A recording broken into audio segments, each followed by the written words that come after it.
السلام علیکم، کیا حال ہے دوستو؟ امید ہے آپ اور آپ کے اہل خانہ خیریت سے ہوں گے۔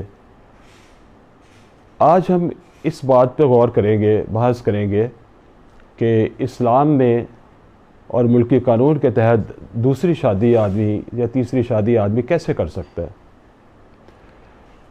سب سے پہلے تو میں اس تاثر کو جو مجھے بہت لوگوں سے ملا وہ زائل کرنا چاہتا ہوں کہ یہ کوئی مذہب اسلام ہے جس نے سب سے پہلے دنیا میں ایک سے زیادہ شادیوں کی اجازت دی ہے۔ بہت سے لوگ جو ہے اس بات کو وہ نہیں سمجھ پاتے، وہ سمجھتے ہیں کہ جی اس سے پہلے تو بس بڑا کچھ ٹھیک تھا اور ایک شادی ہوتی تھی، تو اسلام آیا تو اس نے چار شادیوں کی اجازت دینا شروع کر دی۔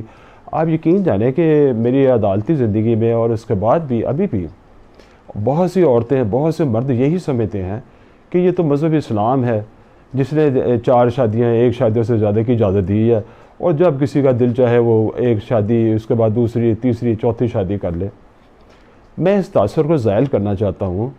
دنیا میں اس سے قبل پولی اینڈری کا یعنی کثیر شوہر رکھنے کا بھی رواج تھا، اور پولی گیمی کا بھی رواج تھا، یعنی ایک سے زیادہ شادیاں کرنے کا، لیکن لوگوں کو شاید یہ پتہ نہیں ہے یا شاید اس تاثر کو جان بوجھ کر پھیلایا گیا ہے۔ آپ دیکھیں تاریخ میں ہندو مذہب سب سے قدیم ہے، اس میں جو لارڈ کرشنا تھے جسے وہ وشنو کا اوتار کہتے ہیں، تو ان کی 16,000 یا 16,100 بیویاں تھیں۔ اسی طرح ان کے بعد دیکھ لیں حضرت داؤد علیہ السلام جو تھے ان کی 8 بیویاں تھیں۔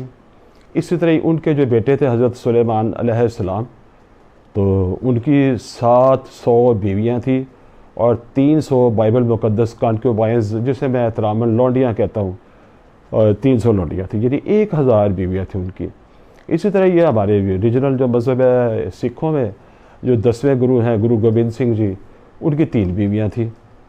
اب یہ لوگ وہ اس طرف نہیں جاتے اور بس اسلام کے ذکر پہ ہی کہ جی وہ تو 4 شادیاں وہ ہے، ایسی بات نہیں ہے۔ اسلام میں 4 شادیاں ایسے نہیں کہ آپ جب کسی کا جی چاہے وہ شادیاں کرنی شروع کر دیں۔ پہلے تو پولی گیمی یا دفعہ 6 مسلم فیملی لاز آرڈیننس کے پس منظر میں یہ ضروری سمجھتا ہوں کہ آپ کی خدمت میں یہ گزارش کروں کہ یہ مذہب اسلام نہیں ہے کہ جس نے 4 شادیوں کی اجازت دے دی ہے اور جس کا جی چاہے وہ 4 شادیاں کرتا پھرے، ایسی بات نہیں ہے۔ جو اسلام جہاں جس خطے میں آیا، جزیرہ نمایاں عرب ہے جو، اس میں 4 کیا کئی شادیوں کا رواج تھا، بلکہ وہ کسی کی والدہ جو سوتیلی تھی فوت ہوتی تھی، وہ باپ کے بننے کے بعد اس سے بھی نکاح کر لیتے تھے۔ 4 سے بھی زیادہ شادیاں تھیں۔ ایک خاص موقع آیا جو آپ سب جانتے ہیں، جنگ بدر میں، اور جب بہت سے جو صحابی تھے وہ شہید ہو گئے، 70 کے قریب ان کی تعداد بتائی جاتی ہے۔ ان کی بیویاں تھیں اور ان کے بچے تھے جو یتیم ہو گئے۔ اب وہ NGO تو تھے نہیں اس زمانے میں، دارالشفقت یتیم خانے بھی نہیں تھے اور دارالعمان بھی نہیں تھے، تو ایک مسئلہ پیدا ہو گیا تھا، آپ سب جانتے ہیں۔ تو اس مسئلے کے حل کے لیے اللہ تعالیٰ نے فرمایا کہ آپ ان سے شادیاں کر لیں۔ میں صحت کے لیے آپ کو بتاتا ہوں اس کا ترجمہ کر کے کہ یہ آیا نمبر 3 ہے سورہ قرآن پاک کا 4 سورہ نساء، تو آیا نمبر 3 ہے۔ اس میں اللہ تعالیٰ فرماتے ہیں کہ اگر تم کو اس بات کا خوف ہو کہ یتیم لڑکیوں کے بارے میں انصاف نہ کر سکو گے، تو ان کے سوا جو عورتیں تم کو پسند ہوں 2 یا 3 یا 4 ان سے نکاح کر لو، اور اگر اس بات کا اندیشہ ہو کہ سب عورتوں سے یکساں سلوک نہ کر سکو گے تو ایک عورت کافی ہے، یا لونڈی جس کا تم مالک ہو، اس سے تم بے انصافی سے بچ جاؤ گے۔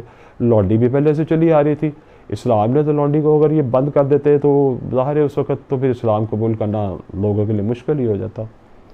تو اللہ تعالیٰ فرما رہے ہیں کہ ایک ہی عورت کافی ہے اگر آپ انصاف نہیں کر پا سکتے۔ پھر ایک مسئلے کو حل کیا ہے، تو یہ ایک انتظام تھا ٹیمپرری نوعیت کا۔ اب لوگوں نے کیا کیا ہے کہ اس کو مستقل نوعیت کا حکم سمجھ لیا ہے، ایسا نہیں ہے۔ اسی طرح آپ دیکھیں گے اللہ تعالیٰ فرماتے ہیں، یہ اسی سورہ کی اب آیت نمبر وہ میں آپ کی خدمت میں عرض کرتا ہوں، اگلی آیت ہے، یہ آیت نمبر ہے 129 سورہ نساء کی۔ ابھی آپ کی اسکرین پہ میں دونوں یہ دے دیتا ہوں، آپ ان کو خود ملاحظہ فرمائیں۔ تو اللہ فرماتے ہیں اور تم خواہ کتنا ہی چاہو عورتوں میں ہرگز برابری نہیں کر سکو گے، تو ایسا بھی نہ کرنا کہ ایک ہی کی طرف ڈھلک جاؤ ڈھل جاؤ اور دوسرے کو ایسی حالت میں چھوڑ دو کہ گویا ادھر ہوا میں لٹک رہی ہے. اور اگر آپس میں موافقت کر لو اور پرہیزگاری کرو تو خدا بخشنے والا مہربان ہے. تو صاف پتہ چل رہا ہے کہ اللہ تعالیٰ ایک ہی بیوی ایک آدمی کے لیے پسند فرما رہے ہیں. یہ عمومی صورتحال ہے. ایک آدمی کے لیے ایک عورت ہی بہتر ہے. میری عدالتی زندگی میں ہمیشہ ہم نے دیکھا ہے کہ دوسری شادی برے صغیر کی حد تک، یہاں اتنی وہ کلچر نہیں ہے. اس کا مذہب سے تعلق نہیں ہے، اس کا کلچر سے تعلق ہے. جو عرب ایک سے زیادہ شادیاں کرتے ہیں، یہ ان کا کلچر ہے. برے صغیر میں چونکہ ہم ہندوؤں کے ساتھ رہتے ہیں، ان میں ایک ہی بات میں رواج چلا آ رہا ہے. تو یہ کلچر کی بات ہے، مذہب کی بات نہیں ہے. اگر اللہ تعالیٰ ویسے اسی طرح ہی ایک کے لیے ایک ہی پسند کر رہے ہیں، لیکن کبھی کوئی استثنائی صورتحال پیدا ہو جاتی ہے. ہر اچھے قانون کا ایک استثناء یا ایکسیپشن ہوتی ہے. کئی دفعہ ایسا ہوتا ہے کہ کسی آدمی کو کوئی مسئلہ درپیش آ گیا، ایکسیپشنل سرکمسٹانسز آ جاتے ہیں. جیسے آپ دیکھیں کہ کسی عورت کا یہ حق ہے کہ اس کو اس کا آدمی جو ہے وہ علیحدہ گھر لے کے دے، لیکن عورت کا فرض ہے کہ آدمی جہاں اس کو لے کے جاؤ، جس شہر میں لے کے جاؤ وہ وہاں جائے، لیکن وہاں جا کے علیحدہ گھر کا وہ مطالبہ کر سکتی ہے. کئی دفعہ ایسا ہوتا ہے کہ گائنیکولوجیکل پرابلم ہو جاتی ہے، کوئی عورت بچہ پیدا نہیں کر سکتی اور آدمی سے طلاق بھی نہیں دینا چاہتا، یا کوئی اور وجہ ہے. یہ وجہ آپ خود طے کرے گا، وہ آدمی طے کرے گا کہ کیا اس کے پاس دوسری شادی کے لیے جائز وجہ ہے. وہ مالدار آدمی ہے، اس کے پاس رہائش ہے، مکان ہے، نان و نفقہ ہے، اور وہ دوسری شادی افورڈ کر سکتا ہے. اس کے پاس ریزن ہے، صرف یہ حدیث اور قرآن کے الفاظ کے مطابق مزہ چکھنے کے لیے نہیں. یہ نہیں کہ ایک نئی شادی کرے، ایک نیا مزے چکھے، ایسی بات نہیں. کچھ جائز وجہ ہے تو اس سے دوسری شادی کی گنجائش نکل سکتی ہے، تیسری شادی کی بھی نکل سکتی ہے اگر کسی کو اس طرح کی کوئی جواز ہے کسی کے پاس، لیکن عمومی حالات میں نہیں.